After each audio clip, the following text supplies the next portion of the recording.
ახლა დამეთანხმებით ალბათ რომ თვით შეფასება ადამიანის ცხოვრებასა და კარიერაზე დიდ ზეგავლენას ახდენს. ბოლო პერიოდში ჩატარებული კვლევის მიხედვით ამერიკელების 85% დაბალი თვით შეფასებით იტანჯება, თურმე რაც მათ მენტალურ ჯანმრთელობაზე უარყოფითად აისახება. საკითხის აქტუალობიდან გამომდინარე დღეს გადავწყვიტეთ გაგიზიაროთ სპეციალისტების მიერ გაცემული ის რჩევები და რეკომენდაციები, რომლებიც თვით შეფასების ამაღლებაში დაგვეხმარება ჩვენ ყველას. საინტერესოა.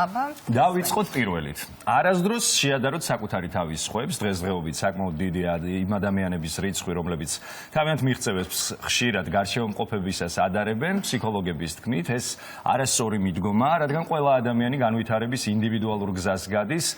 ასეთ დროს თქვენ მხოლოდ სხვების მიღწეულ წარმატებას ხედავთ და არა იმას, თუ როგორ მივიდნენ იქამდე. ის, რაც ზოგიერთმა 20 წლის ასაკში შეძლო, სხვამ შეიძლება ოდნავ მოგვიანებით გააკეთოს, ამიტომ ფსიქოლოგები გვირჩევენ ყოველდღიურად შეახსენოთ თავს, რომ თქვენში არის რაღაც განსაკუთრებული, რაც გარშემომყოფებისგან განგასხვავებთ, ამით საკუთარი ინდივიდუალიზმის შენარჩუნება შეძლებთო. ზუსტად, ალბათ სხვებსაც ეკისრებათ აქ ძალიან დიდი როლი. სხვა ადამიანებმაც არ უნდა ეცადონ ადამიანების ერთმანეთთან შედარებას. იმიტომ რომ საზოგადოებას ძალიან დიდი გავლენა აქვს ჩვენზე, მათ შორის ჩვენს თვით შეფასებაზე და ასე შემდეგ. რა თქმა უნდა. მეორე რჩევაზე გადავიდეთ, იმისთვის კი რომ თქვენი ძლიერი მხარეები უკეთ შეაფასოთ, სპეციალისტები დღიური წარმოებას გვირჩევენ, სადაც მიღწევებს ჩამოვწერთ. ყოველი დღის ბოლოს დასვით კითხვა, რა გავაკეთე ისეთი, რომლითაც შემიძლია ვიამაყო. დიდ ბრიტანეთში ჩატარებულმა კვლევამ აჩვენა, რომ მსგავსი სახის ჩანაწერების წარმოება საკითხის უფრო ღრმად შესწავლასა და დანახვაში დაგვეხმარება თურმე და წინ გადადგმული ნაბიჯი იქნება ისიც.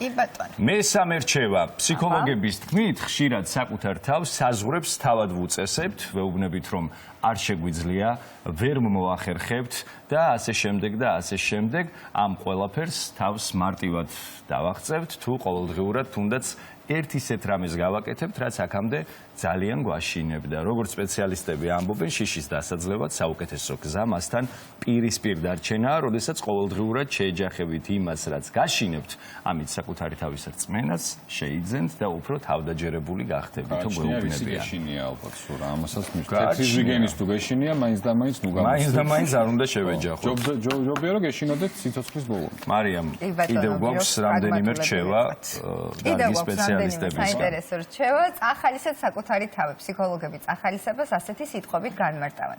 ეს არის დადებითი დებულება ჩვენი პერსონის შესახებ. როგორც წესი, ის ბევრად ეფექტურია, მაშინ თუ კი მას ხმამაღლა წარმოვთქვამთ ადამიანებს იმის სჯერათ, რასაც თავს ხშირად უმეორებენ. მაგალითად, თუ კი არ მოგწონთ, როგორც გამოიყურებით, სადეთ ისეთი რამ წარმოთქვათ, რაც საშუალებას მოგცემთ, თქვენი გარეგნობა მეტად დააფასოთ, მაგალითად, დადექით სარკის წინ და უთხარით საკუთარ თავს, რომ არაჩვეულებრივად გამოიყურებით. ასე იწყება ჩვენი დღე. ხო, მაგრამ თუ ფიქრობ, რომ მაინც და მაინც მოწოდების სიმაღლეზე არ ვარ და სარკეში საკუთარ თავს ვატყუებ, ეს რას ნიშნავს? აი, სწორედ აქ უნდა ვაჯობოთ ალბათ საკუთარ თავს, არ მოვატყუოთ და ჩვენში ვიპოვოთ ის რამ, რაც ძალიან მოგვეწონება. იმიტომ მე ვფიქრობ, რომ ყველა ადამიანშია რაღაც ისეთი, რაც თავად განსაკუთრებულად მოწონს საკუთარ თავში.